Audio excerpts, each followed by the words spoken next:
Yo, what is going on, guys? Winter Kills here. Welcome to a brand new episode of Saturday Night Locals Asterisk on the Saturday, because this was recorded on a Tuesday. And if you guys have not seen round one, I played against Phantom Knight Horus, so I'll leave a link to that up in the top right for you guys to check out. But here we are in round two. We are playing against another Horus deck. This time it is Therion ABC Horus. So yeah, the Horus decks are invading. They're everywhere, and rightfully so. That engine is kind of bonkers, not gonna lie. So, yeah, my opponent did win the die roll. They do go first. They lead with the Union Hanger, and they're gonna start doing their combo here. Now in my hand, though, you can see I've got connectors. I'm jokingly, acting like I have a Droll Knocker there, but unfortunately, I do not. I would have probably gone in here, to say the least. But I've got Connector, I've got Turpin, and I've got Durendal, Joyous, and Durendal. So, it's a hand. It's definitely playable. It definitely can play through at least one interruption there. Yeah, it can definitely play through an interruption at least with those cards.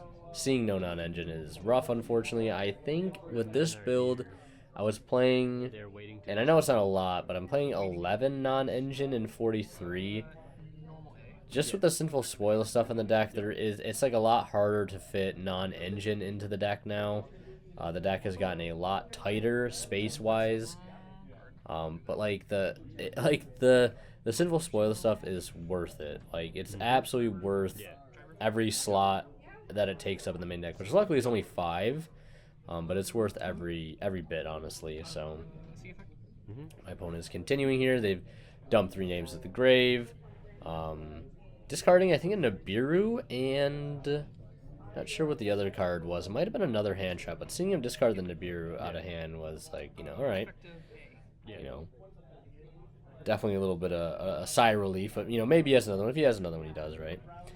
Links into IP, triggers a piece to add back, discards the piece that he just added back to trigger the sarcophagus a 3rd time to dump, I believe, is Happy. And I know, like, the ordering of what you summon Horus monster-wise is, like, somewhat important. In case certain things get cleared at certain times, you can trigger the effects. Like, if your sarcophagus gets cleared, like, you want Happy on board first, I believe, to recycle the sarcophagus. But I don't think in this instance it matters particularly, but it's just like something to think about when you're resolving their effects. Yeah. So then he goes into the Coach King Giant Trainer, which I was like, alright, here we go. Now I'm really kicking myself for not having drawn Droll. And he gets to draw 3 times. Every time he draws a monster, I take 800 damage. So he finds the Regulus. So I was like, okay, that's pretty good. Getting another sarcophagus, don't really care too much about that. It's just going to make it so like I have the OTK if I'm going to try to play it. And okay, he finds the Imperm. So like 2 really good draws out of those 3 there. The sarcophagus is whatever, but basically just got 2 free interruptions off of that Coach King by finding the Therion and finding the Imperm. So that's already making life a lot more difficult. And he's going to go ahead and summon the Regulus now here by equipping the A. Of course, A can still special summon itself, so just more fodder to be able to link with. And that's exactly what he's going to do. I didn't expect him to make the SP here, just because I figured, like, that's what the IP was going to be for, but, like, I guess why not have both? Because you can technically, like, link into, like, an Appaloosa or a Unicorn or whatever, and still have the SP on top of that, I guess. So I guess, best of both worlds. Goes to the ABC Buster, sets the card that we know is Imperm, and has the Sarcophagus and I think an Unknown in hand. We draw Heritage for turn. So, like, we have a entire hand filled with engine, and I'm debating with myself right now, can I actually play through a Regulus, a SP, IP Interruption, ABC Dragon Buster, and an Imperm, a potential hand trap, plus all the follow-up? Can I play through all of that with the cards I have available, or is it better just to save time here and keep playing? Because, you know what I mean? Like, And I feel like, too, that Connector's probably going to get stopped here. And with the remaining cards I have left, like, it's just not worth it. So I decided, you know what, screw it, we're going to go game 2. I think the only thing I sided in going first with this particular side deck, which I'm not, like, super fond of right now, I'm just, like, experimenting, because I don't own Thrust. So, like, the only thing I think I sided in going first was, like, Called By and Angelica's Angelic Ring. Oh, and I put in the Bestials too. Yeah, okay, we can see those in there. Bestials are in just because, like, sniping pieces out of grave feels good. There's also cool stuff you can do with, like, Ogier, Turpin, and Bestials, like make Baron, get Ascend, like, just really help to crack boards, I guess. Maybe it would have been better to, like, leave those in for going second. But, yeah, I don't know. I just felt like putting those in over Droplet would be better. Maybe I was wrong on that, but yeah, so I go ahead and start here with a Wanted. Love starting with this card. Like, it's so good. Like, gets you so much set up here without, like, even playing into Droll. Like, the fact that you can do it in the draw phase, the fact that Diabellstar sets the spell instead of adding it. All very, very good stuff here. And now I have to, unfortunately, like, play into Droll pretty hard here with Museum. I just gotta hope that he doesn't have Droll. And I'm kind of thinking to myself, okay, if he does have Droll, like, what's the play? Maybe grabbing Durendal wasn't the best idea, honestly, because that definitely plays super, super hard into Droll. Maybe there was something else I could have done there instead. Maybe added, like, an Almace or a Joyous to, like, at least guarantee get the Gear Feed back. And then use the Sinful Spoil spell earlier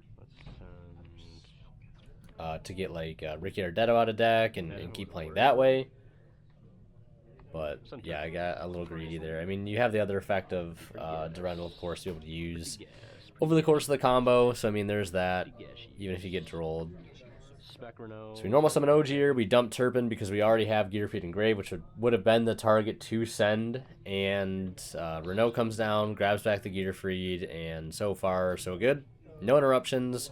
I'm still respecting Nibiru at this point. Luckily, the Ogier Renault line is very nib safe, even with the Diabellstar stuff, and even with the like Fenrir package. I remember that used to be an issue potentially, like, oh, if you play Fenrir, doesn't it make the deck play into nib more? Yes, it does. It makes the Connector Renault line a lot more fragile, because your Renault isn't your 5th summon anymore to grab back the DDR. Like, your 5th summon is the Assault before that, or the Ogier that gets summoned off of Assault, which is a lot more risky and more fragile. But for the Ogier Renault line, you can afford to summon one extra body, so the Diabellstar or the Fenrir doesn't really mess things up too much. And then we go ahead and grab the Almace here. And I'm doing this to just get like an extra equip in grave and an equip on field. It's gonna, like, cycle through all my equips, I guess, get the Joyous into play, which adds something back for later and gives my Gearfried an equip on board when he is summoned. That's, like, the most important thing. I guess I didn't have to use the Almace there. Like, I could have left it equipped and then just summoned Gearfried anyways, and waited till I got another equip on the Gearfried, and then, like, use Almace other effect when I send off something that it's equipped to. But it was equipping to the Diabellstar anyways, because I didn't want to, like, equip to the Angelica. And when eventually I do use this effect, the equip falls off and I get no value from it. So, yeah, I ended up doing it this way anyways. So we summon out Roland, we send Magus, and I don't use the Magus effect here just yet. Just don't really need to. Now we special summon Turpin because we have something that's equipped with something. And then we synchro into Charles. And we use the effect here of Roland to equip to the Charles, allowing us to now link it off since it just equipped something. We're going to go into the Blue Chew Charles. And now we're going to use his effect to equip the synchro. And should be pretty straightforward here. Just use the field spell to bring up the Synchro Charles, and then use Magus to equip, and then link that off. Chainlink one, Magus, then Synchro Charles, or Link Charles. To special summon this guy. So I think that's exactly what I do here, yeah. Perfect. It's nice when afterthought me lines up with in the moment me. That's nice. So, because when you're just watching back, you can see things a little differently, and there's less stress, right? So you can see things a bit clearer. So I'm glad to see that I ended up making the same decision here. Chainlink 1 Charles, Chainlink 2 Magus.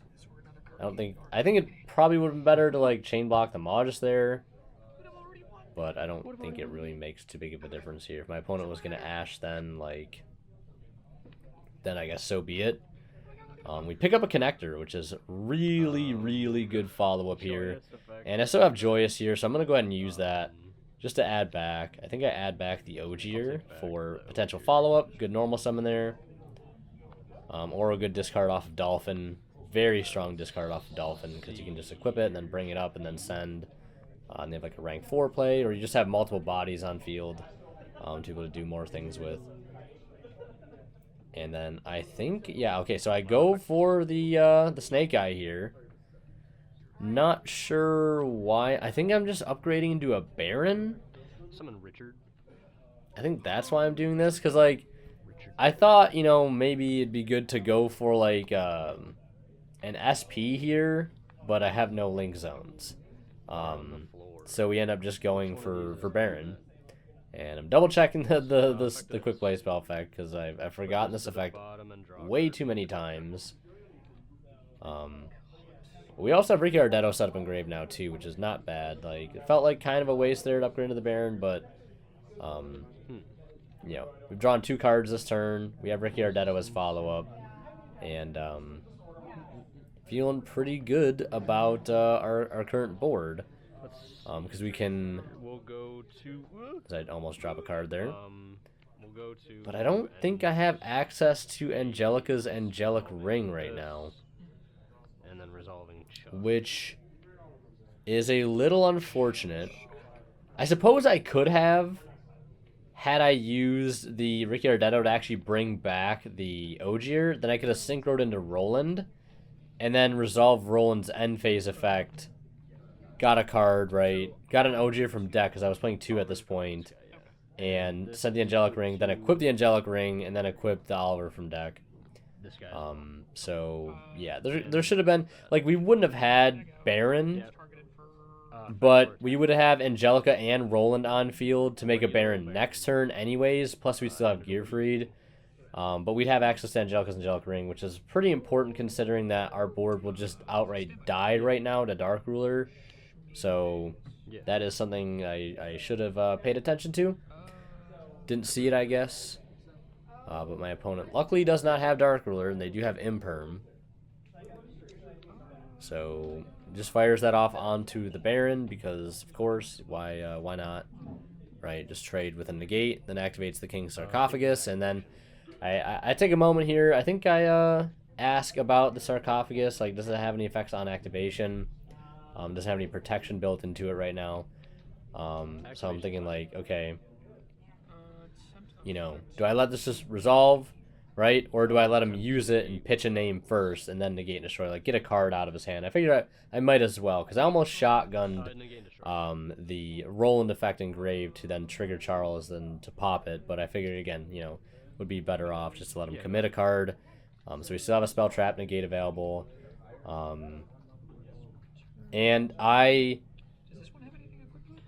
like mistakenly here, because like it's sometimes very easy to confuse like what you're equipping with what during the because like you're just equipping so many things, and on DB you can put like little counters on everything, like everything that has a like the monster has a 1 on it, and the equips that also have 1s on them, like those are all together, and then the ones that have like the 2 counters on it, you know, same thing with the other equips, like if it has a 2, like it's corresponding, right? You can't really do that in real life anyways. So what I should have done is use the spell trap negate of the Charles in the EMZ that does not have the Oliver equipped to it, because that way you couldn't have done what he just did, which is equip or fire off a second Imperm on the Charles I have not used yet. And honestly, that could have mattered because his next play is Thrust, and if I didn't have this Droll in hand to completely like turn skip him here, essentially, We honestly might have been in a world of hurt, potentially, just because he also had Regulus in hand. Which, yeah, it shows right here. And, you know, he's like saying he should have sequenced it a little differently. But we had Roland in Grave. Which, actually, now that I think about it... You see me Roland. Well, you know, yeah, okay, so he impermed Baron and the other Charles. I was going to say, we still have one Charles pop available to us there regardless. He didn't imperm both Charles. Yeah, we still had a Charles pop available. So we trade with the Regulus either way. So here we are in game 3. We're opening up double Ash and Nibiru, Magus, and Museum. So I know in the past I've talked a lot about siding out Magus because it's just not that great to see going second. But with the siding patterns, I'm already siding out the connector package, and I didn't want to side out like another just good body to potentially draw into, so I left it in. Yeah, I don't know. Like it's weird, right? Like I think it's also because I only had 5 things to take out going second as opposed to 6 or 6 things to put in. I think that also might have played a role because the connector package is 4, Angelica's ring is 5, and then I guess like yeah, the Magus would be 6, but I gotta have 6 cards corresponding to put in to take their place. So I don't think I had that. I think I only had 5 cards most to put in, which I think the only cards I had in from my side here in game 3 at this point were the Droll and Lockbirds and the Bestial Druis Worms. So 3 and so yeah, I technically did have 6 slots. I don't know what else I sided out then. It might have been Joyous, the other equip spell. I might have took the gamble on that again. And my opponent unfortunately has the or maybe it was Droplet. Maybe you sided out Droplets. Or 2 Droplet. I don't know. The siding patterns must have been weird. Yeah, because like Droplet against this deck where they put up so many bodies on field that you have to hit, like almost feels not worth it necessarily. Like hand traps would just seem like to be a lot better as opposed to board breakers. Because again, like if I have to drop with this field, like I'm gonna have to send like 4 cards. And then if I don't have Connector in my deck, I don't really have a 1-card combo. So like didn't really seem worth it. And yeah, there comes that Coach King Giant Trainer. I'm like, if only this Ash in my hand was a Droll and Lockbird, like, we'd be in there. But I think, and of course I know, the Nibiru is going to go in quite a bit. And also, there was a little bit of a prize support on the line for this tournament. There was like a cool like speed duel playmat. So like that's kind of on the line. And it's got Dark Paladin on it, which is like one of my favorite monsters of all time. A little random fact. In fact, one of my first dueling network names, I don't know if you're a long time follow the channel, my dueling network name used to be Dark Paladin, something really cringy like that. But love the card, and there's also an OTK Dark Paladin deck profile I have on my channel that's literally gonna turn 10 years old of May of next year. Don't watch that. It's very bad, but it's a lot of history. And yeah, I mean, it'd be cool to win a playmat, right? So I don't think I've won much playing this game, so I'll take what I can get at this point. But yeah, I said this in the last episode. The Infernoble deck feels very good right now. It's honestly, I think what I said was like a deck really hasn't felt this good for me in a long time, which is nice because I haven't gotten like into a super groove with a deck in a minute. It feels like, of course, like there's been decks I played recently that I've really enjoyed, but I don't know, something slightly different about this deck. It's going to link into the IP, very similar to what we saw in game 1 when my opponent won the die roll. They were able to combo pretty much uninterrupted, and I'm expecting him to set up pretty much the same board, and if that's the case, he's going to lose outright to this Nibiru, so I'm just letting him extend as much as he wants. Let him make the Buster Dragon, let him make an SP, let him throw everything onto the field, and just drop the rock at the end of the main phase. So using the sarcophagus again there to get a peace engrave. And I'm going to go ahead and banish 3 to fusion summon for the ABC Dragon Buster. And then upsetting 1. And yeah, lo and behold, there is the Nibiru. And of course, no way to stop the Nibiru either. And just calculating the stats there. And I think I just have him put it in defense. We'll go into like under the EMZ. I don't think it matters where the token goes here. So I summon an attack position because why not? And Nibiru being a free body, and I draw another Ash Blossom. Like, you gotta be kidding me. Literally need to see anything else. Luckily, I can use the field spell, or like activate it. It's not like Gateway to Chaos or whatever that spell is. You can't activate if you don't have a specific card in your deck. Luckily, you can. Therion Disc Coliseum as a you can. Because if I couldn't use Museum there, I was screwed.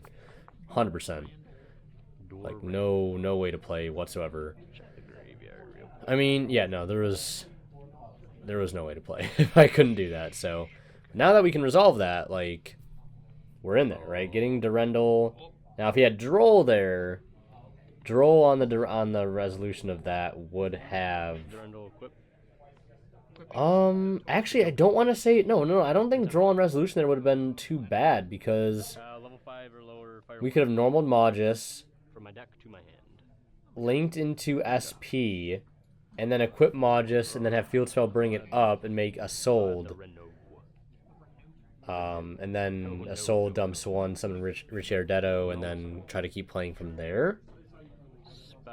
And of course we have Durendal, other secret effect available. And of course we also get Renault here because I'm trying to just set up the Synchro 5 play and go for Angelica, but my opponent has D barrier, so I was like, alright, the difficulty has now increased. And now at this point, I'm only able to use the one Dempsey I have, and luckily a Soul is not a Synchro monster. So I have to try to go for an access code line because I think that's really the only way I am going to be able to get enough damage in here. And also, if I don't get enough damage, like going for like a unicorn line will potentially, clear his follow-up. Like, we want to get rid of the King Sarcophagus. So we're resolving the Assault here. We add connector for follow-up. We dump 4. And this is going to go ahead and summon out the Ogier. And Ogier is going to dump Turpin. So we're getting a body plus another extender setup engrave. And it's just like feeling really good right now doing this. Like, just nice freestyle. Since, like, our options are essentially cut for us. Like, we can't do any synchro plays, so we just gotta like link climb and work with what we have.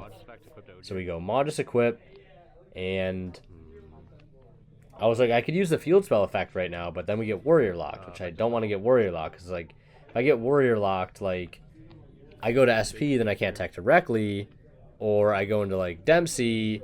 You know what I mean? Like, my options get limited very quickly, and I want to go, access code unicorn because I'll have a light in the graveyard, and I'll have a dark, like a Soul and unicorn, so I can like pop 2, I can clear the sarcophagus, clear the token, and have 5,300 plus 3,000 from the nib, and that's just easy game right there, not too complicated.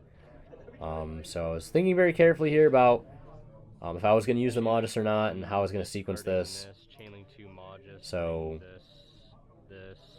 I do Chainlink 1 Unicorn, Chainlink 2 Magus, recycle some equips and Renault, and I target the Sarcophagus, which honestly, it probably should have been the other way around. I probably should like access code pop the Sarcophagus. And then I draw into a Druid Worm off the Magus, which is huge. Like, that's just even more